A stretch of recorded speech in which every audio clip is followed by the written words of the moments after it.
Let me first start out by saying congratulations on thinking about starting a business.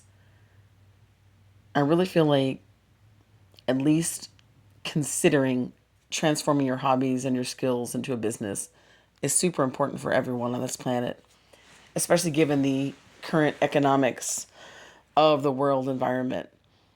So, when I say that, I just mean it's a good idea to try to have more than one income stream, especially if you're not independently wealthy. I wish we all were.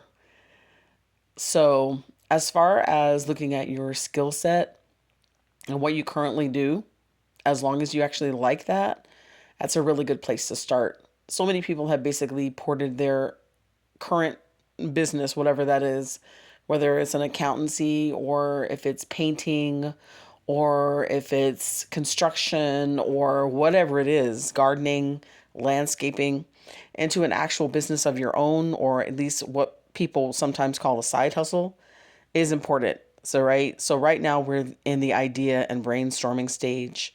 This is crucial. Do your research. It's an important facet. You can always return to the idea stage, right? Because basically a lot of things are testing to see the if the business environment is conducive. In some areas you're going to get certain businesses that are going to flourish more. Also, bear in mind that you really aren't limited necessarily to a geographical location. We are able to do businesses with other cities, other countries, other states.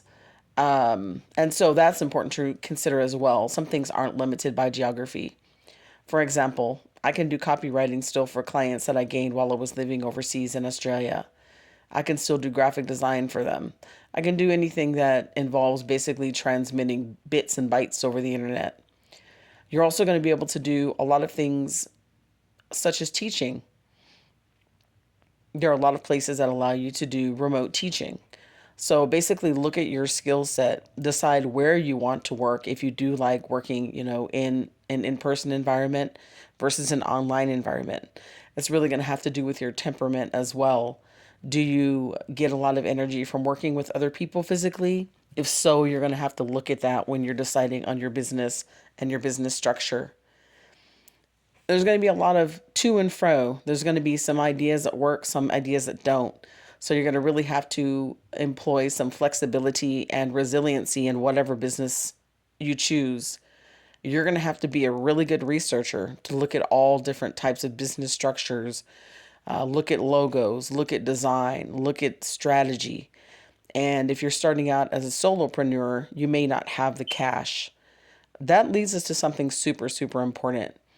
If you are going to leave your existing job, please go ahead and build a nest egg before you go out on your own. It may be a while before you start to actually reap the benefits of having some income from your business. So basically, make sure that you have a nest egg if possible and start building it now while you're working at your existing job. You're probably going to work harder than you ever have in your entire life for your own business. You're going to work more hours typically. You're going to have to put in the man or woman hours because you're it typically.